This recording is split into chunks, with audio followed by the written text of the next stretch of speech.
Yeah, we call it. Some people call it bye week. We call it work week.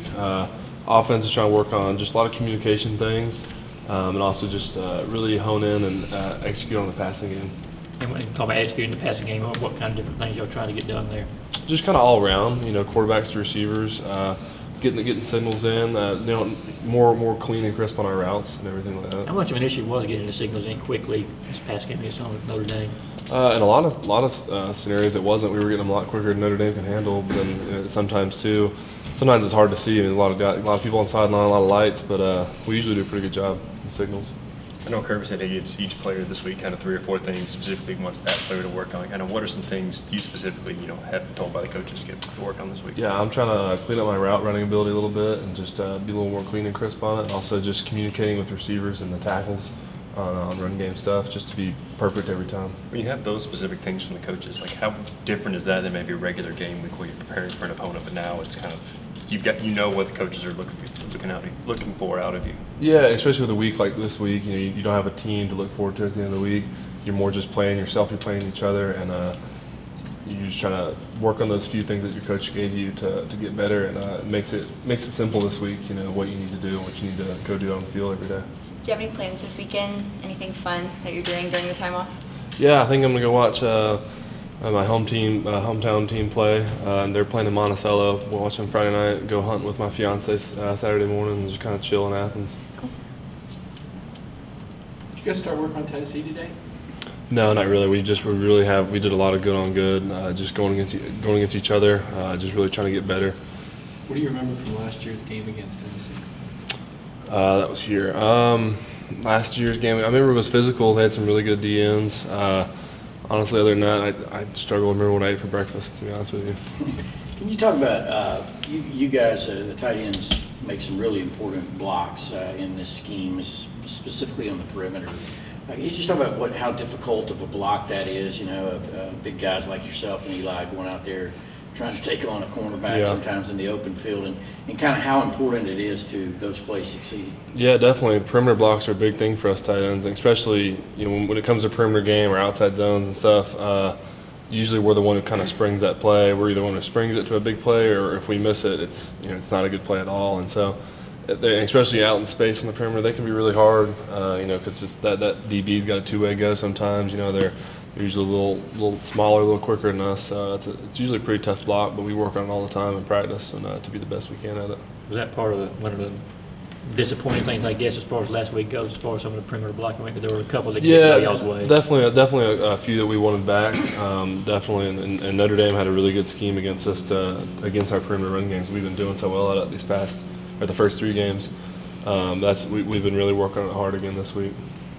As a guy that plays on that punt coverage unit, what have you guys been saying to Jake Kamara these past few days after he had a couple not as good punts against Notre Dame, especially that one in the fourth quarter? And Jake's a great punter, and honestly, we've been telling him is just be the guy we know you are in practice, because that dude kicks some bombs, and no one's mad at him, no one's doing anything bad. He's just getting back out there, get back in the rhythm, and keep kicking because he's a really good kicker. Charlie, what did it appear that the offense was out of sync in the first half? We're used to seeing you guys score more than 7 points in a half typically. Yeah, I would say there's a few things. I think Notre Dame's defense came out playing really hard in the first half, and they were definitely loading the box up with a lot more than we anticipated. But we came out in the second half, kind of fixed a lot of those issues and figured out how to execute some of those run plays. They just had so many in there we couldn't block them all, but we figured out how to do it in the second half. What's the difference with Jake Fromm and the 2-minute offense? I mean, it looks like you guys go 2-minute and everything just comes to life. How much of that's Jake and just the rhythm you guys are able to jump into? I think a lot of it just comes with how much we do it at practice. We do 2 minutes so much. We work it. It's 2 minutes. It's all just look at the sideline, get that one play call, line as quick as you can, do it. Get out of bounds, whatever, get a first down, and just look. It's all just a rhythm of doing the play, looking back, doing it again, and we just practice it so much. In your time here, how much of a benefit is it when you have a bye week and you can work on some stuff you're going to see from opponents down the road? Yeah, definitely. Bye weeks are a lot of help. It lets the guys who are injured get healthy, and lets the guys who need to work on some things work on them. And especially this year, it's weird. We have 2. I think one's it's like another month from now, whatever. But bye weeks are a big help, and you can really. That's when some teams really gain a lot on other teams because some teams treat it as a bye week, we treat it as a work week. How much of a benefit is it when you can look at stuff you're going to see from other teams coming up?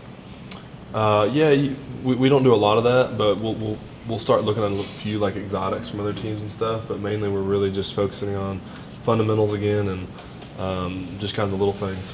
You're a guy that's really good at looking out the outside. I know you don't do the Twitter and you stay pretty focused, but last week it seemed like there was a lot going on. I mean, how much of a relief was it to put that game behind you, and how hard was it, do you think, to keep some of your teammates focused with all the stuff going on? Yeah, definitely. That was something Coach Smart kind of stressed throughout the week. That game felt like it just much hype around it as the dang SEC championship. It felt like there was a lot of hype around that game. It was definitely a lot to block out, but afterwards, the game was awesome, and afterwards, a little bit of a relief, sure, but I don't know. At the same time, I think most of the team did a pretty good job of, coming in the building, come to butts, focus on what they need to focus on, get better in practice, and we were just really ready for that game. And I think most guys blocked all the noise out. What has in the game with all the- Lawrence Cager brought to this offense, and what kind of presence does he have in the locker room and the practice field? Yeah, Lawrence has brought a lot to this team. He's a big receiver, big guy. He's an older guy, he's fifth year, and so he brings a lot of leadership and really just that a really good work ethic to the field. And in the locker room, he's just a good guy. He's a lot older and he's pretty wise.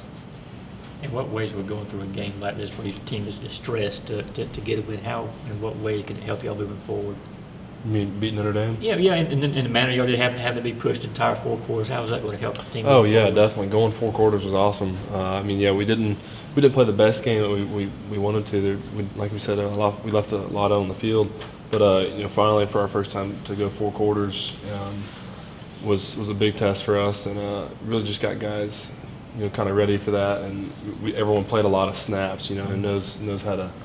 I think 4th quarter we really finished that game really strong, and we're just ready for another 4th Did quarter y'all game down learn the something road. about yourselves that maybe y'all didn't know going in? Yeah, I think with games like that, when we go through so much adversity and stuff, 'cause you can only go through so much adversity in your practice. You go through a lot of real adversity during games, and so we learn how to bounce back and just kind of take the punches and keep on giving punches too during that game.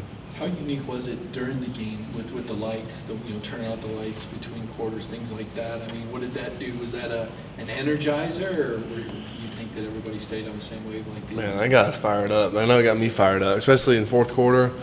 I was sitting there, we were like talking, it was still offensive drive, and the lights shut off, and then those dang red ones came on. That was awesome. I mean, it got the team pumped up, and I'm glad they did that installation of those lights. It's really cool, really special. Eli Wolf didn't come here with a lot of career catches. Did you think, or did you see on the practice field that he had the skill set to be a guy that could be a part of the passing game like he has been? Definitely, man. Eli's a really, really clean and crisp route runner. He's a really, really fast guy, and he's since he first got here in June, learned a lot about him and what he brought to the passing game. He brought something to an element that we needed on this offense, and he's a really good player for us, and he's going to help us out a lot. You were one of the guys that recruited him. I mean, what is that like, helping, recruit a guy that's going to be at the same position, you and Jake are really jumping on, and you've had a few newcomers. You mentioned Cager, Wolf, DJ Daniel, bringing in outside guys that aren't freshmen. How is that different? I guess it's a little different. Yeah, you're bringing in older dudes, but at the same time, you're just trying to win games, and you want to get the best possible players on your team that you can to win ball games, and that's what we're trying to do. 'Cause, it's the same thing with freshmen. You're trying to get good guys to come up to play for you, and I guess it's a similar deal. You've got guys who've had experience in the SEC, except Cager Miami, but I don't know. Did you, it's ancient history now, I can't remember if you were recruited by Tennessee, but I know you're an outdoors guy, and you probably go straight up 441 to get to Knoxville there from home. Was that a place you considered during recruiting? No, I kind of wanted to stay closer. I never really considered Tennessee, but I was recruited by them. 2 more questions? You mentioned having a fiance. How long has that been the case? Oh man, I proposed to Sydney March 2nd of this past year, so we've been engaged for a few months now, and we're getting married June 27th this summer, and I'm super excited. She's the love of my life. Lucky to have her. Her name's Sydney Gillen. Did Jeff give you some advice about being a college player and being engaged and all that? Definitely, yeah. No, I looked up to Jeb a lot and learned a lot from him and how to do it the right way. More importantly, he was definitely a big influence in my life. So very thankful for him. Sure. Thank y'all.